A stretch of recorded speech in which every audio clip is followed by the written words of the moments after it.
Oi, gente, tudo bem com vocês? Eu espero que sim.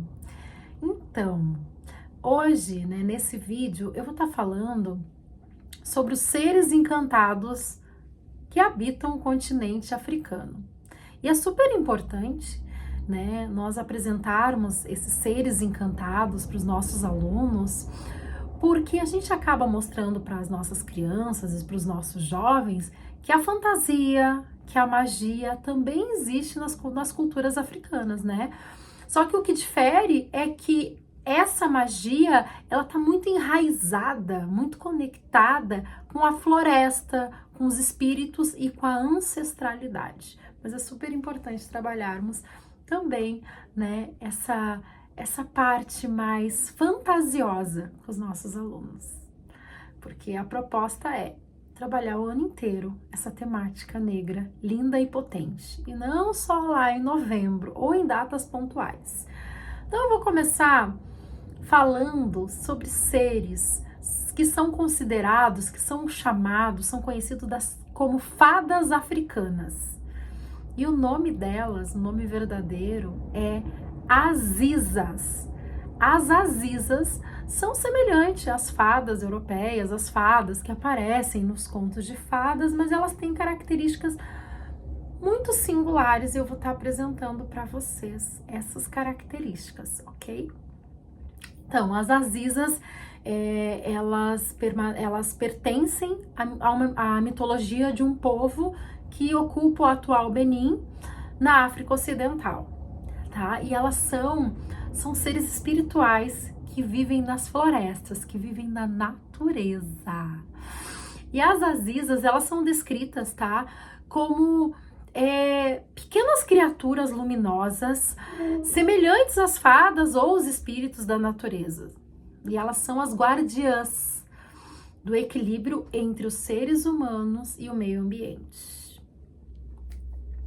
Elas também são protetoras dos caçadores e dos guerreiros que entram nas matas, que entram nas florestas e acabam oferecendo a eles toda a sabedoria, toda a sorte e todo o poder que vem, que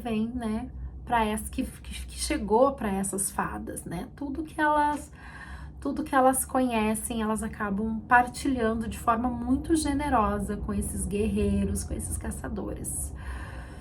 Enfim, a única coisa que elas exigem é que respeite, que as respeite.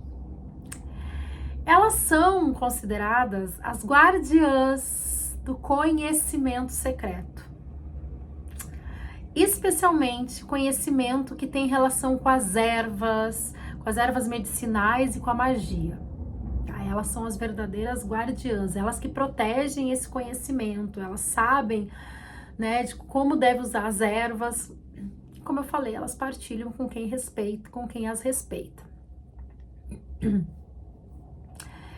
Elas vivem, gente, onde é que vivem as Azizas? Nas florestas, mas onde é que é a casa delas? Bom, a casa das Azizas são as árvores, especialmente as árvores, aquelas árvores com grande porte, aquelas árvores imensas, que têm muitos anos na terra, que tem um tronco bem grosso, enfim.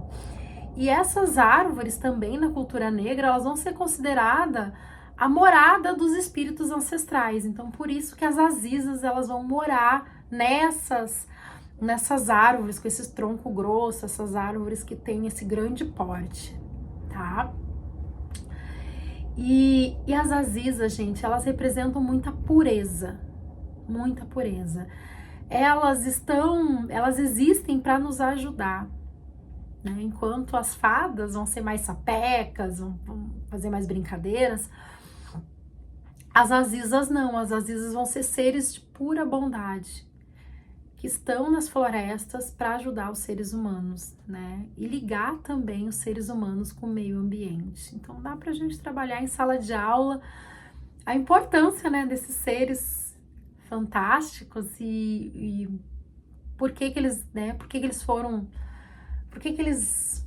habitam o imaginário, de muitos povos africanos. Então é bem interessante a gente conversar com os nossos alunos. Eu sempre gosto da ideia de fazer uma partilha de conhecimentos, né? Eu peço para eles me contar tudo que eles sabem sobre as fadas, como é que são as fadas, como é que eles imaginam, eles podem desenhar essas fadas e depois me dizer que livros que eles ouviram, que eles leram, que fala sobre fadas,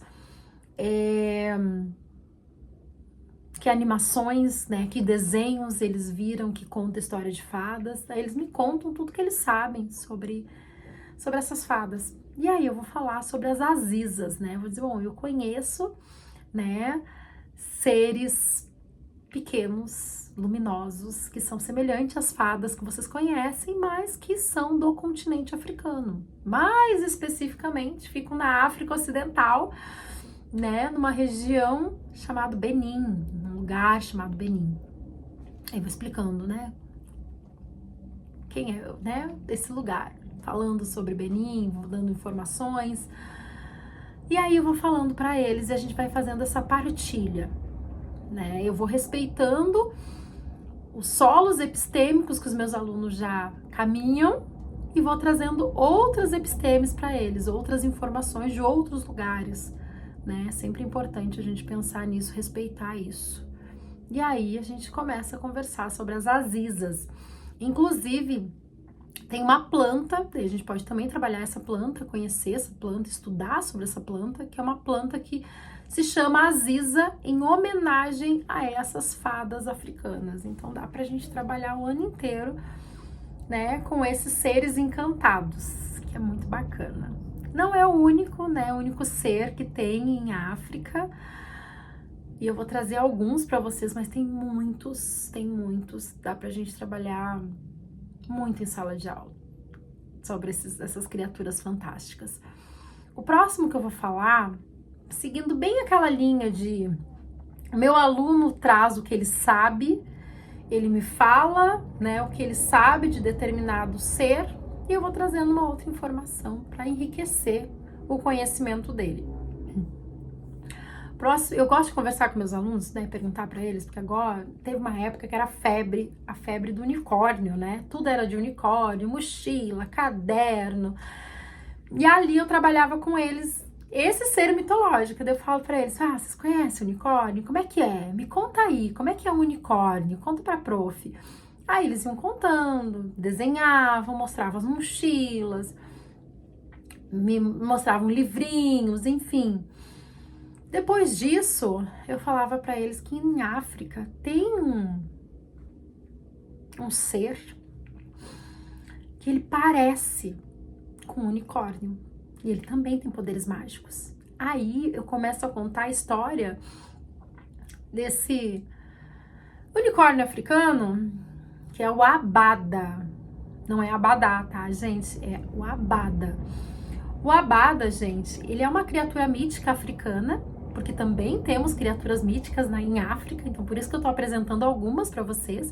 Ele é uma criatura mítica africana que ele lembra realmente um unicórnio europeu, né? Mas ele tem outras características, ele tem singularidades, que são muito deles, né? O próprio nome já diz singularidade, pérola, não seja redundante.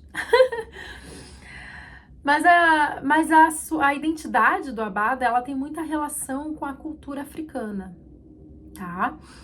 Ele faz parte das tradições dos povos que ficam ali na África Central, tá? Na África Central, mas também na África Ocidental, principalmente ali entre os grupos de Angola e Congo, tá? E ele parece um cavalo, parece um burro, mas ele é um pouco menor que o cavalo, menor que o burro. Porém, ele é bem robusto, ele é bem forte. E ele, ao invés de ter só aquele chifre, né, na testa, como unicórnio, ele é um cavalo, mas ele vai ter 2 chifres que ou são retinhos ou eles são curvados para trás, tá? Tem essas 2 representações. E esse, quando é curvado para trás, parece até chifre de cabritos, tá? Um chifre de cabrito. E esses chifres têm poderes mágicos. E o Abada, por si só, ele tem uma crina longa, ele tem uma presença imponente. Então, o Abada, ele é considerado um animal mágico e sagrado, tá? E os seus chifres, como eu já falei, eles são chifres mágicos. E eles dizem que os chifres do Abada são capazes de neutralizar venenos. Então, ele é super importante, né? Dentro do imaginário dos povos africanos. E ele tem uma ligação muito forte com o mundo espiritual. E ele protege também as pessoas, né? Acreditam que ele protege as pessoas contra forças negativas. Então, o Abada, gente, ele é um símbolo de força, de proteção e de magia ancestral. Então, é muito interessante conversarmos com nossos alunos, né, sobre esses seres míticos, né, sobre esses seres fantásticos, para a gente poder fazer o nosso aluno entender que existe, né, esses seres também no continente africano. E eles não são os únicos, eu vou mostrar outros para vocês também. Agora eu vou falar sobre um monstro que não é como as Azizas, né, que são esses seres que protegem, que ajudam os seres humanos, e nem o Abada, né? Eu vou falar de um monstro mais assustador.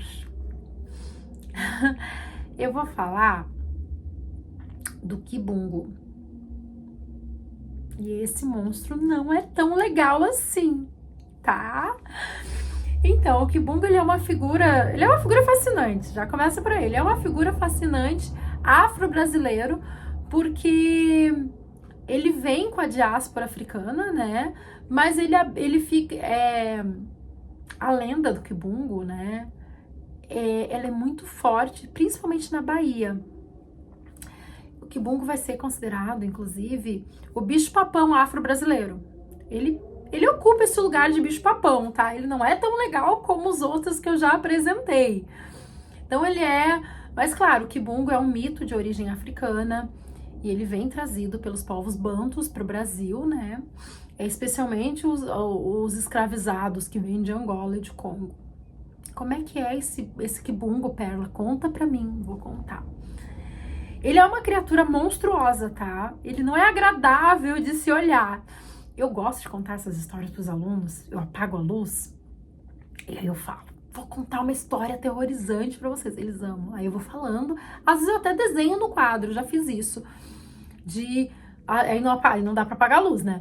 Mas eu vou escrevendo, eu vou mostrando como é que é o Kibungo e eu vou desenhando ele no quadro. Bem interessante. Então mas voltando, né, ao assunto. O Kibungo, ele é uma criatura monstruosa, ele é meio homem e ele é meio animal. E ele tem uma cabeça imensa, enorme. E nas costas, ele tem um grande buraco nas costas. E esse buraco, ele se abre e fecha quando ele abaixa ou levanta a cabeça, tá? E esse buraco atrás tem dente, tem língua, tem tudo, né? Ele é usado para devorar suas vítimas. E o Kibungo, ele adora devorar crianças e mulheres, tá? O Kibungo, ele é essa criatura assustadora, né? Semelhante ao bicho-papão, é conhecido como bicho-papão afro-brasileiro. Mas ele foi criado, ele é usado para disciplinar as crianças, tá?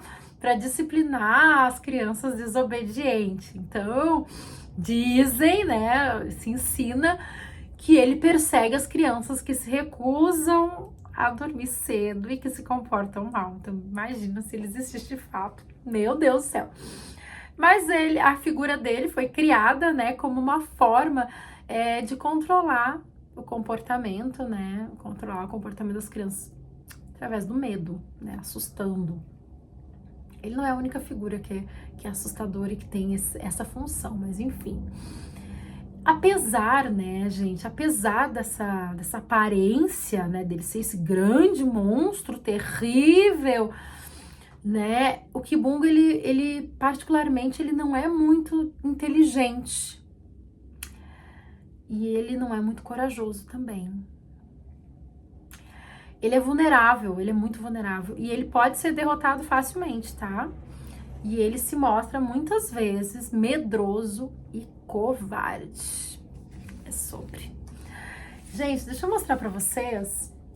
Eu, quando conto, né, eu não achei ainda nenhum livro que contasse a história do Kibungo, assim, em formato de livro. Eu até deixei nas aulas um vídeo que fala sobre as pérolas de Khadija, que ali vai contar a história de uma jovem que encontra o Kibungo e consegue enganá-lo, porque, como eu falei, ele não é muito inteligente.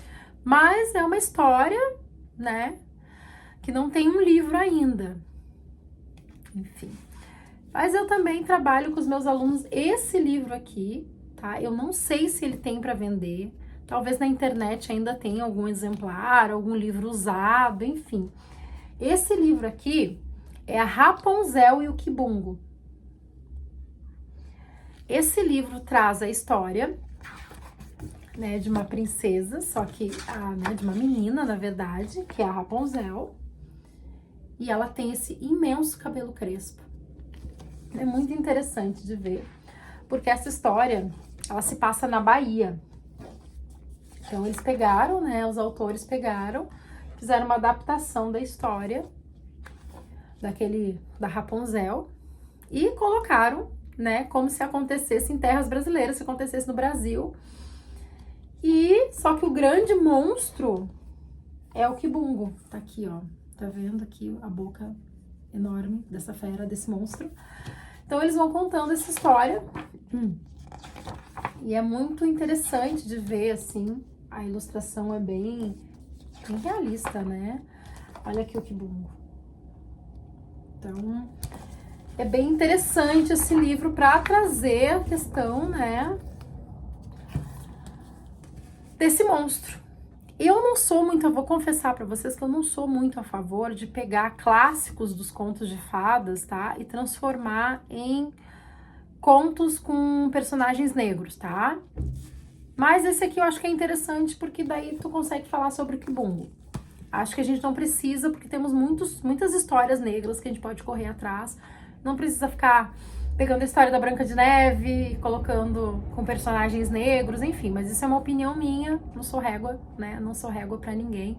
Mas esse livro é interessante, tá? Se vocês conseguirem, dá pra trabalhar em sala de aula, dá pra falar sobre o Kibungo. Acho bem bacana, tá? Acho bem bacana. O outro monstro que eu vou falar, que eu vou contar a história,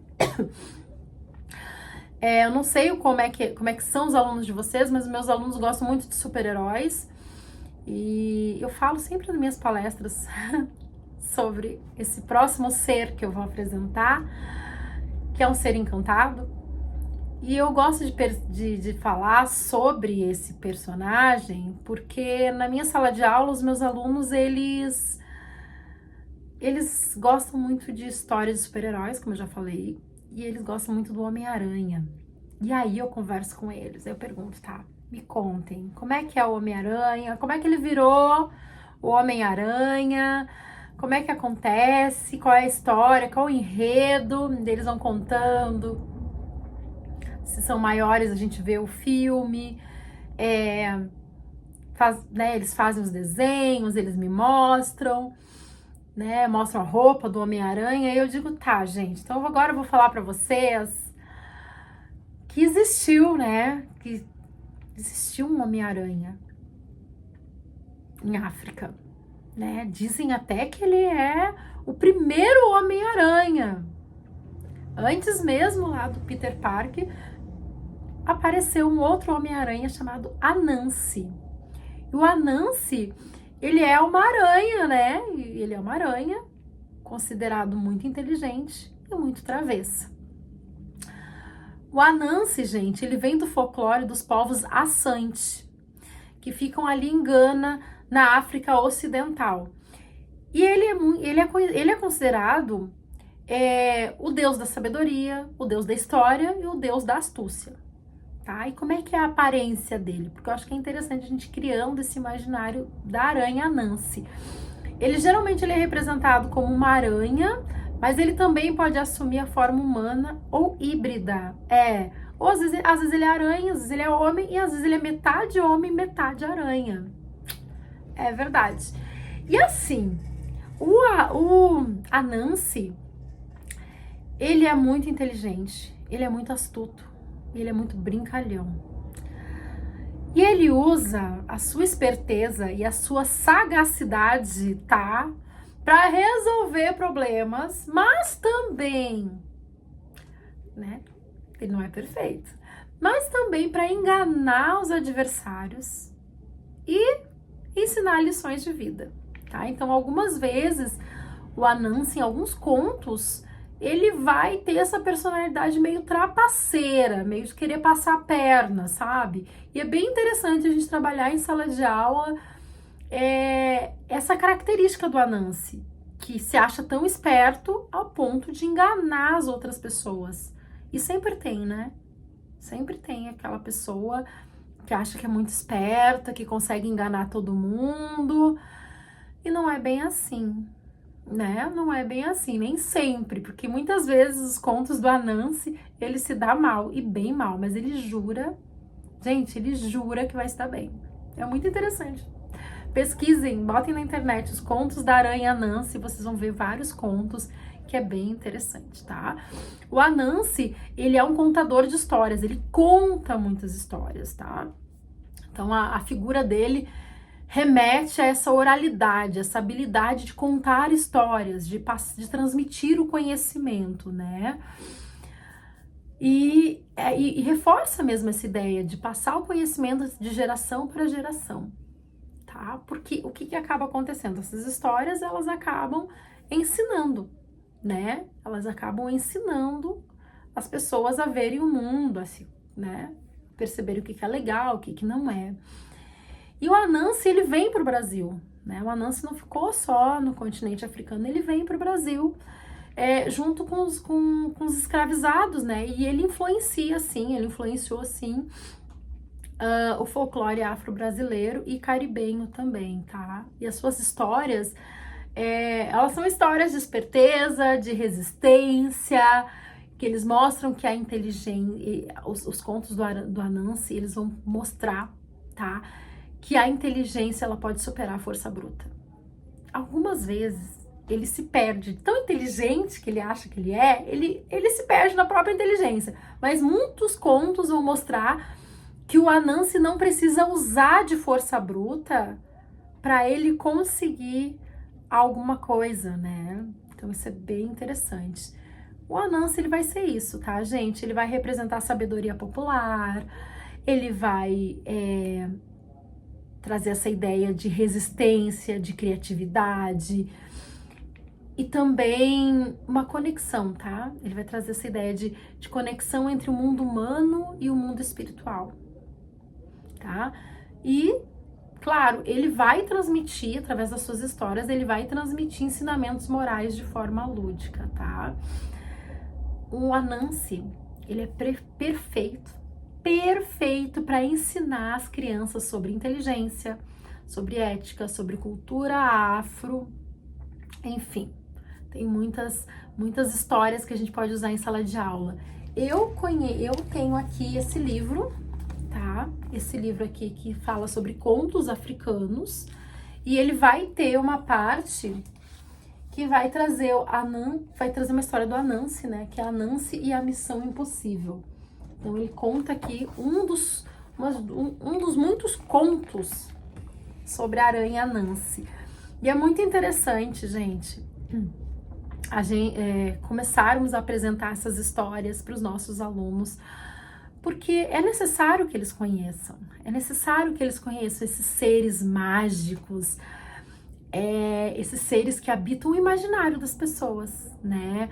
A gente vai ter também, pensando em animais, né, nesses animais não, mas pensando nesses seres encantados, a gente vai ter o Shibamba, né? O Shibamba vai ser esse ser misterioso, parecido com o Kibungo, sabe?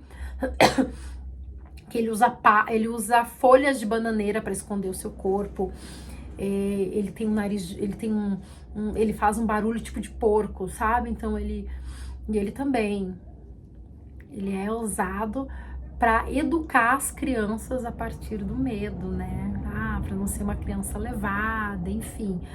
A gente vai ter esses seres, tá? E é muito interessante a gente trabalhar em sala de aula, essa parte mais imaginativa, né, dessas criaturas, assim. Então, tem vários. Tem o Adze também, que o Adze, ele vai ser tipo um vampiro, tá?